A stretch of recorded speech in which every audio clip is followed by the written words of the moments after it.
नमस्कार मित्रमैत्रिणींनो, ठरलं तर मग मालिकेच्या आजच्या भागामध्ये आपण पाहणार आहोत की अर्जुनने जे काही केलेलं असतं त्यामुळे पूर्णाची त्याचसोबत प्रताप हे आता अर्जुनवर खूप जास्त भडकतात.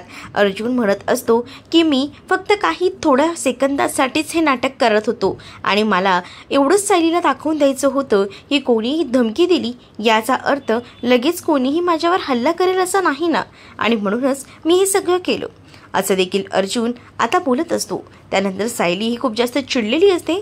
तर सायलीला अर्जुन म्हणत असतो की बायको, मी फक्त काही सेकंदासाठी केलं बघ, मी पूर्ण ठणठणीत बरा आहे. पण या सगळ्या गोष्टीचा सायलीला प्रचंड राग येतो. सायली आता रागाने उठून उभी राहते आणि अर्जुनला म्हणते की तुम्हाला अशी मस्करी करायला जरा देखील लाज वाटली नाही का? तुम्हाला काय वाटतं मी मूर्ख आहे, मी तुमची काळजी करते म्हणजे तुम्ही मला मूर्खात काढताय का? मला ना ही तुमची गोष्ट बिलकुलही आवडली नाही आहे, मला तुमच्याशी आता बोलायचंच नाही आहे असं सायली रागारागात अर्जुनला बोलते. अर्जुन म्हणतो अगं बायको ऐकून तरी घे. पण आता सायलीला इतका राग आलेला असतो ना की सायली अर्जुनचा एकही शब्द ऐकायला तयार नसते. शेवटी तिचंही बरोबर असतं, कारण अर्जुनने जे काही केलेलं असतं ते एकदमच फालतूचं काम केलेलं असतं, ज्याच्यामुळे सगळं कुटुंब जे आहे ते हादरलेलं असतं. सगळ्यांनाच खूप जास्त भीती वाटत असते. दुसरीकडे सायली जी आहे ती अर्जुनवर चिडते आणि अर्जुनला म्हणते की मला तुमच्याशी बोलायचं नाही आहे आणि त्याच वेळेला तुम्ही जे काही केले ते मला बिलकुलही आवडलं नाही असं बोलून ती आता तातडीने आपल्या रूममध्ये निघून जाते आणि आपल्या रूमला कडी लावून घेते, जेणेकरून आता अर्जुन तिच्याशी बोलायलाही यायला नको असंच तिला वाटत असतं. इतका राग तिला आता आलेला असतो. डॉक्टर श्रद्धा प्रतिमाला चेक करण्यासाठी आलेल्या असतात आणि डॉक्टर श्रद्धा आता प्रतिमाला विचारत असतात की आता बरं वाटतंय ना, जखमाही बऱ्याच झालेल्या आहेत. तर प्रतिमा सांगत असते की हो, बऱ्याच जखमा बऱ्याच झाल्यात आणि मला ना कधी कधी काही प्रसंग आठवतात आणि त्यानंतर थोड्या वेळाने ना थोडेसे क्षणसुद्धा विसरायला होतं, असं मला काहीचं मध्ये होतं असं देखील आता प्रतिमा जी आहे ती बोलू लागते. प्रतिमाचे हे सगळे ऐकल्यानंतर इकडे मात्र जी सुमन असते ती सुद्धा आता डॉक्टर श्रद्धा यांना म्हणते की यांना ना मागे एक गोष्ट आठवली होती, ती सुद्धा भूतकाळातली. ती म्हणजे अर्जुनला आमच्या सायलीची फुलं आवडत नाही आणि त्याची ॲलर्जी आहे हे सुद्धा त्यांना आठवलं होतं. मध्येच सगळ्या गोष्टी आठवतात असं देखील आता सुमन जी आहे ती बोलत असते. सुमन जेव्हा आता हे सगळं बोलते तेव्हा डॉक्टर श्रद्धा म्हणतात की अच्छा, बरेच फरक आहेत पण अजून थोडे फरक यायला हवे होते. म्हणजे या जसं म्हणतायत की अजून थोडं वाटायला हवं होतं पण ते तसं दिसत नाही आहे, मग काय करावं लागेल? तुम्ही गोळ्या तर वेळेवर घेताय ना, असं देखील डॉक्टर श्रद्धा ज्या आहेत त्या आता बोलू लागतात. त्यावर सुमन म्हणत असते की हो, गोळ्या वहिनी एकदम वेळेवर घेते आणि खरं तर गोळ्या द्यायचं काम वहिनींना मीच करत असते, त्यामुळे वहिनींच्या शरीरात ज्या काही गोळ्या आहेत त्या व्यवस्थित आणि योग्य त्या जात आहेत असं देखील आता सुमन जी आहे ती बोलते. सुमन जेव्हा आता हे सगळं काही बोलते तेव्हा प्रतिमा ही म्हणते की हो, माझ्या गोळ्यांच्या वेळा सगळ्या काही पाळायचं काम आहे ना, बरोबर ते आमची सुमन करत असते. आणि त्याच वेळेला आता डॉक्टर श्रद्धा म्हणतात की गोळ्या तर व्यवस्थित दिल्या जात आहेत, मग असा त्रास होतोय का? कारण असा त्रास व्हायला नको होता असं मला तरी वाटतं, कारण का त्या गोळ्यांमध्ये इतकी पावर होती की आतापर्यंत सगळी मेमरी परत यायला हवी होती असं देखील डॉक्टर श्रद्धा आता बोलत असतात. डॉक्टर श्रद्धा जेव्हा बोलतात तेव्हा मात्र आता नागराज जो आहे तो खूप मोठ्या संकटात सापडतो. दुसरीकडे मात्र आता गोळ्या ज्या आहेत त्या दाखवायला सांगितल्या जातात. कोणत्या गोळ्या तुम्ही देताय त्या दाखवा जरा. आणि त्याच वेळेला आता जेव्हा नागराज म्हणत असतो की थांबा मी दाखवतो आणि तो त्या कपाटमध्ये सगळ्या गोळ्या शोधायला जातो. दुसरीकडे आता अर्जुन जो आहे तो सगळ्यांना म्हणत असतो की माझ्याकडनं चूक झाली आहे पण प्लीज तुम्ही सगळ्यांनी मला माफ करा, मी काही मुद्दामून केलेलं नाही आहे. त्यावर प्रतापही म्हणतात की हे सगळं ना तू मुद्दामूनच केलंयस, बघितलंच नाही याचे परिणाम काय झालेत, तू सगळं हे मजा मस्करीमध्ये केलं असशील रे, पण याचे परिणाम बघ किती बेकार झालेले आहेत ते, असं देखील आता ते म्हणत असतात. तर दुसरीकडे मात्र आता अर्जुन जो असतो तो म्हणत असतो की मान्य आहे माझ्याकडनं चूक झाली, त्यासाठी खरंच सॉरी.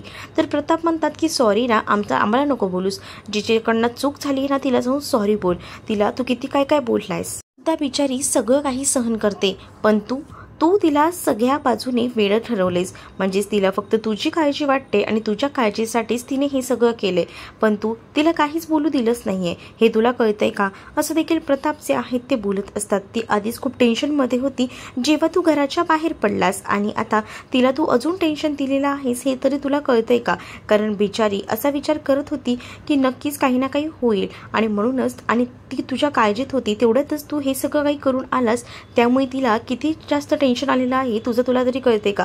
तुला माफी मागायचीच आहे ना तर तिथे जाऊन माफी माग, असं देखील आता जे प्रताप असतात ते अर्जुनला म्हणू लागतात.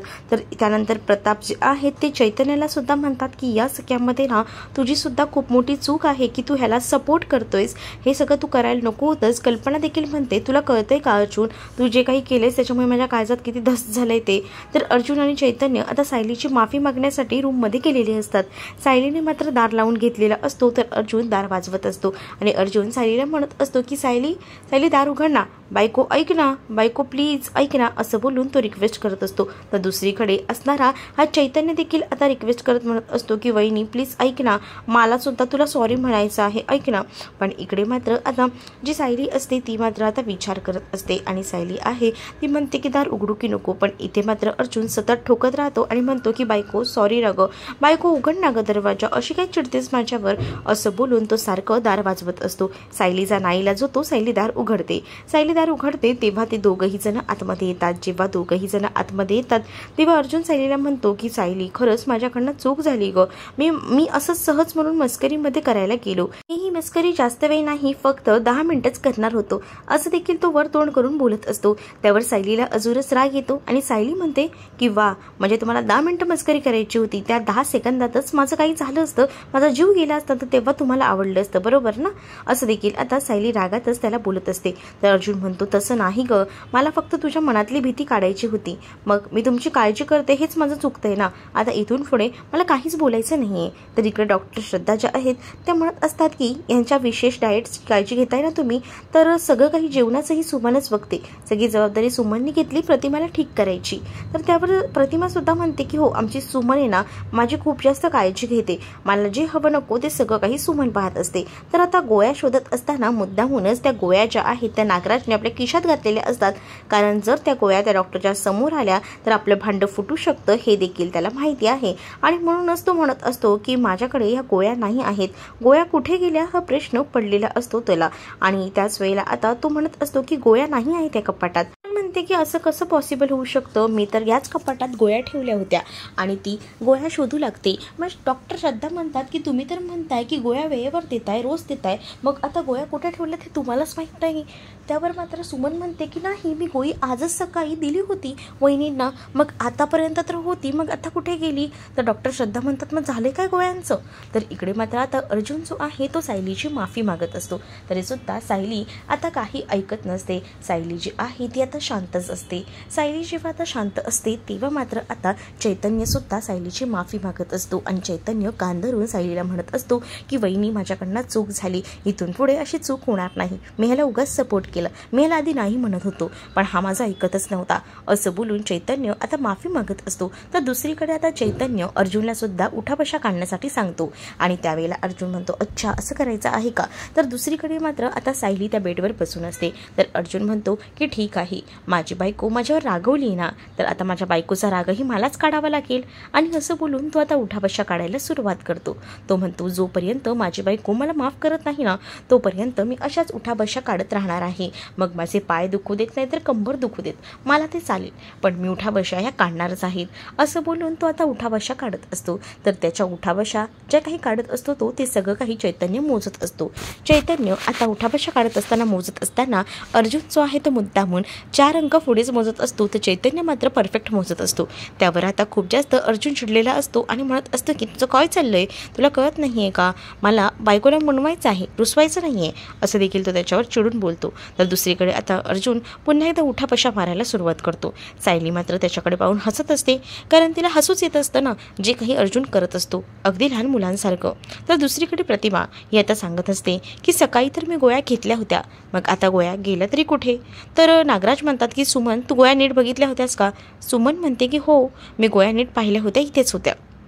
तर आता नागराज म्हणतो की वहिनी तू सकाळी काहीतरी फेकत होतीस, खिडकीत उभी होतीस तेव्हा. प्रतिमा म्हणते नाही मी नाही काही फेकलं. तर तरीसुद्धा नागराज जो आहे तो प्रतिमाला वेडं ठरवायचं बघत असतो.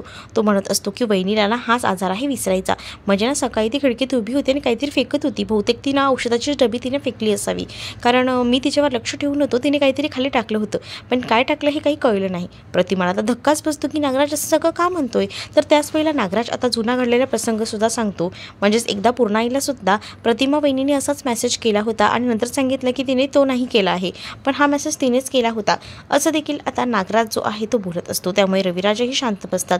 तर श्रद्धा डॉक्टर म्हणतात की असं जर होत असेल तर प्रॉब्लेम आहे, आपल्याला आतापर्यंत सगळी मेमरी परत यायला हवी होती। जे काही आपले डोसेस चालू आहेत 250 mg ची गोळी, त्यामुळे इनफ होती ही सगळी गोळी, परंतु जर त्या गोळ्या दिल्या जात नसतील आणि त्या गोळीने प्रभाव पडत नसेल तर आपल्याला हाय पॉवरची गोळी चालू करावी लागेल असं देखील आता डॉक्टर श्रुती जे आहे ती म्हणत असते। तर इकडे मात्र आता चैतन्यला आणि त्याचसोबत तिथे असणाऱ्या सायलीला अर्जुनची मजा येत असते, कारण अर्जुन जेव्हा उठाबशा काढत असतो तेव्हा मात्र आता अर्जुन उठाबशा काढताना त्याचे पाय सगळे कंबर सगळं दुखायला लागतं। तो म्हणत असतो की काय करणार, पण आता बायकोची नाराजगी घालवण्यासाठी इतकं तर करायलाच लागणार आणि असं बोलून 15 तरी उठाबशा तो काढतो। तेवढ्यात सायली म्हणते की आता बस झालं। ते बस झाल्या म्हटल्यावर अर्जुन जागच्या जागी थांबतो। अर्जुन म्हणतो सायली खरंच मला तुला असं सतवायचं नव्हतं गं, मी तुझी मनापासून माफी मागतो, फक्त मला तेवढंच दाखवायचं होतं की तू घाबरू नकोस। सायली म्हणत असते की मला तुमची काळजी वाटते इतकंच आहे मला, बाकी तुमच्याबरोबर काहीच नाही। त्या महिपतने जी काही चिठ्ठी दिली ना तेव्हापासून माझं डोकं फिरलंय आणि म्हणूनच मला तुमची काळजी वाटते, म्हणून मी तुम्हाला कुठे पाठवत नव्हते। अर्जुन म्हणतो इतकंच ना, इथून पुढे नाही करणार अशी चूक। तर सायली म्हणते की करा ना चूक, मी आता माहेरच निघून जाणार आहे। अर्जुन म्हणतो माहेरी नाही नाही, मीही येणार तुझ्या माहेरी तिथे तुला मनवायला। तर सायली म्हणते तुम्ही मला एकटेला मनवायला गेल, पूर्णाची त्यासोबत बाबा या सगळ्यांना मी माहेरी घेऊन जाणार आहे माझ्या।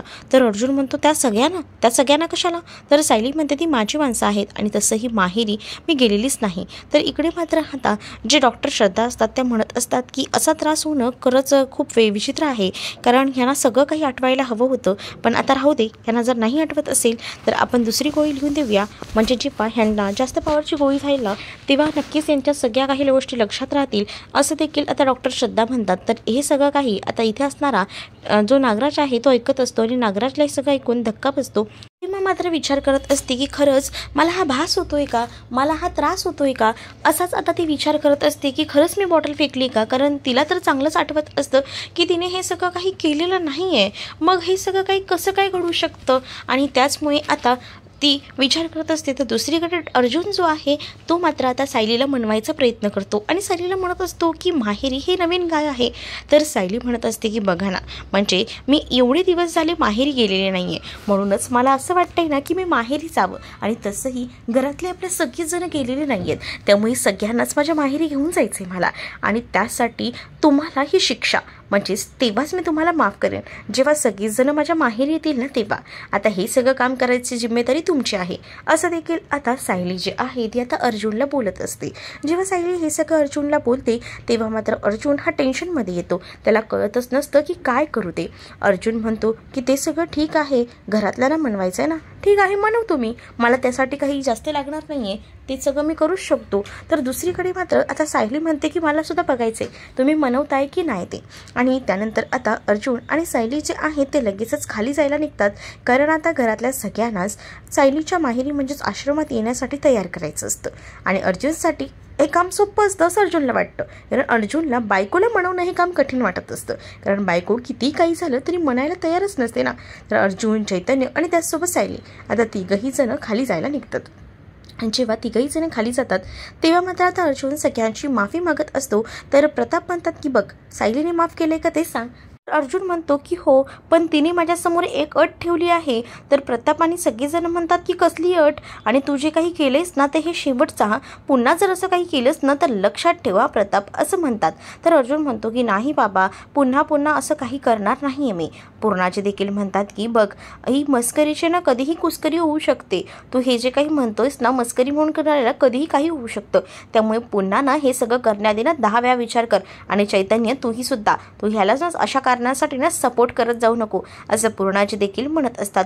तर दुसरीकडे आता सायली जी आहे ती सगळ्यांना म्हणत असते की तुम्ही सगळीजण ना माझ्यासोबत आश्रमामध्ये चला, म्हणजेच माझ्या माहेरी। गेली 2.5 वर्ष माझं माहेर बंद होतं आणि आता हे माझं माहेरचं घर मला पुन्हा मिळालंय, म्हणून माझी अशी इच्छा आहे की माझ्या सगळ्या सासरच्या मंडळींना माझ्या माहेरी घेऊन जायचं, आणि तुम्ही सगळीजण माझ्या माहेरी याल ना असं देखील सायली विचारते सगळ्यांना। त्यावर प्रताप म्हणत असतात की का नाही, येऊ ना आम्ही. त्याच वेळेला सायली म्हणते की माझी अशी इच्छा आहे की तुम्ही सगळ्यांनी तिथे यावं आणि माझ्या माहेरी येऊन जेवण करावं, म्हणजे कसं सगळ्यांनाच खूप आनंद वाटेल आणि तुम्ही तसंही कधीच आश्रमात आलेलाच नाही आहे ना, त्यानिमित्ताने आश्रमसुद्धा बघाल. प्रताप लगेच या सगळ्याला होकार देतात. प्रताप म्हणतात की माझ्या सुनेच्या माहेरी जायचंय ना, मग त्यात काय, तिथे जाऊन मस्त जेवायचंय, मग तर मला आवडेलच. पण त्या सगळ्याला इकडे मात्र कल्पनाचा विरोध असतो. कल्पना म्हणत असते की आधीच जो काही आम्हाला प्रत्यय आलाय ना, त्यामुळे आश्रमात पुन्हा जायचं नाहीये. त्याच वेळेला सायलीला तो प्रसंग आठवतो ज्या वेळेला मानाची साडी घेऊन कल्पना आली होती. तर कल्पना आता सांगत असते हे सगळं. तेव्हा मात्र सायली म्हणते की आई, तेव्हा तुम्ही ती साडी घेऊन आला होतात, पण आता आपलं नातं हे वेगळं झालंय. मी तुमची सून आहे, मग त्यानिमित्ताने तुम्ही आश्रमात तर यायलाच हवं ना, असं देखील ती म्हणत असते. पण त्याच वेळेला आता कल्पना जी आहे ती ठामपणे म्हणते की नाही, मला कुठेही यायचं नाहीये. मला त्या आश्रमाशी आणि त्या असलेल्या माणसांशी सुद्धा काहीच संबंध नाहीये. मला त्या आश्रमात यायचं नाही असं ती ठामपणे सांगते. तर दुसरीकडे मात्र चैतन्य म्हणत असतो की मी तर येणार आहे, मला तर एकदा कधी ते वहिनीच्या हातचं खातोय ना असं झालंय, असं देखील आता चैतन्य म्हणत असतो. जेव्हा चैतन्य हे सगळं काही म्हणतो ना, तेव्हा मात्र आता सायली जी आहे ती आता म्हणत असते की कधी तुम्हाला मी नाही म्हटलंय का, या ना आपण मजा करूया. त्याच वेळेला आता चैतन्याच्या लक्षात येतं की अरे माझ्या तर मित्राचा साखरपुडा आहे, मग मला तिथे जायचंय. सॉरी या वहिनी, मी नंतर पुन्हा कधीतरी येईन, असं देखील चैतन्य म्हणतो. तर इकडे मात्र आता पूर्णाजी आणि कल्पना ह्या दोघी एकमेकींकडे पाहत असतात.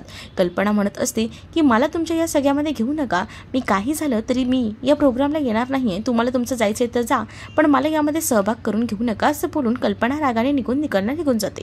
तर पूर्णाजीला अजून विचारतो की पूर्णाजी तू तरी येशील ना. तर पूर्णाजी म्हणते की गेल्या आठवड्याभरात माझे पाय इतके दुखतायत ना की मी कुठेही गेलेली नाहीये. मला आता पुन्हा एकदा बाहेर पडायचं ना म्हणजे टेन्शनच येतं, म्हणजे माझे पायही दुखतात, असं आता पूर्णाजी म्हणू लागते. त्यावर सायली नाराज होते. सायलीच्या लक्षात येतं की कोणीही येणार नाहीये, त्यामुळे आता सायली जी आहे ती टेन्शनमध्ये येते. तर अर्जुन आणि चैतन्य पूर्णाजीला रूममध्ये घेऊन जातात. सायली नाराज झालेली असते, सायलीला कळत नसतं की आता काय करू. तर पुढील भागात आपल्याला पाहायला मिळतं जे प्रताप असतात त्याचसोबत पूर्णाची आणि अस्मिता आणि त्याचसोबत कल्पना हे सगळेजण नाश्त्याच्या टेबलवर बसलेले असतात. प्रताप म्हणत असतात की आपण कोणीच नाही गेलो ना तर सायली नाराज होईल, त्यामुळे मला असं वाटतंय ना की आपण जायला हवं आणि आपण जर गेलो ना तर तिला बरं वाटेल. तर कल्पना लगेच पूर्णाजीला म्हणते पूर्णाजी आता तुम्ही तुमचा जे काही आहे ना तो विचार बदलू नका, तुम्ही नाही म्हटलायत ना तर जाऊ नका, असं कल्पना फोर्स करून पूर्णाजीला म्हणत असते. बिचारा पूर्णाजीला जायचं असतं, पण हा कल्पनाचा जो काही अरेरावीपणा असतो ना तो वाढतच चाललेला असतो. दुसरीकडे मात्र आता प्रतिमा ज्या असतात त्या आता रविराजांना म्हणत असतात की आपण काय करायचंय, आपण जायचंय ना आश्रमात. तर रविराज म्हणतात की तन्वीला त्या आश्रमामुळे बरंच काही मिळालं होतं आणि आता त्या आश्रमामधून तिला हे सगळं करायला मिळत आहे. मला तर असं वाटतंय की जाऊ नये, पण तिच्या त्या आठवणी आहेत त्या आश्रमातल्या लहानपणीच्या, मग जावं तर लागणारच आहे. तर प्रतिमा म्हणते मग जाऊया ना आपण. तर रविराज तिला होकार देतात आणि रविराज आणि प्रतिमासुद्धा आता आश्रमात जायला तयार असतात. तर दुसरीकडे मात्र सायली आणि अर्जुन आता आश्रमात पोहोचलेले असतात. तर आश्रमात सायली अर्जुन गेल्यानंतर मधुभाऊ जे आहे ते खूप जास्त खुश होतात आणि मधुभाऊ इकडे तिकडे पाहतात आणि सगळ्यांनाच हाक मारून बोलवून घेतात आणि सांगतात की जावई बापू आणि साऊ आले आहेत. त्याबरोबर मुलं कुसुम सगळेच जण बाहेर येतात त्यांचं स्वागत करायला. सायलीला इतक्या 2.5 वर्षानंतर आपलं माहेर पुन्हा मिळालं याचा खूप जास्त आनंद झालेला असतो, पण अजूनही पार्टी काही लावलेली नसते आणि म्हणूनच ती म्हणत असते की बापरे हे सगळं काय चाललंय, म्हणजे पार्टीही लावलेली नाहीये, मग काय करायचं, आपण ही पार्टी लावूया म्हणजे कसं एकदम व्यवस्थित काय ते होऊन जाईल. आणि म्हणूनच सायली अर्जुनला ती पार्टी लावायला सांगते. वात्सल्य आश्रमाची पार्टी लावल्यावर आता आश्रमाला शोभा आलेली असते आणि त्यामुळेच आता आश्रम जे आहे ते एकदमच सुरेख दिसत असतं. तर त्यामुळेच आता सायली आणि अर्जुन त्याचसोबत पूर्ण सगळेच कुटुंब खुश असतात. तर तुम्हाला हा भाग कसा वाटला हे नक्कीच मला कमेंटमध्ये सांगा आणि अशाच नवनवीन भागांसाठी आपल्या चॅनलला सुद्धा सबस्क्राईब नक्कीच करा.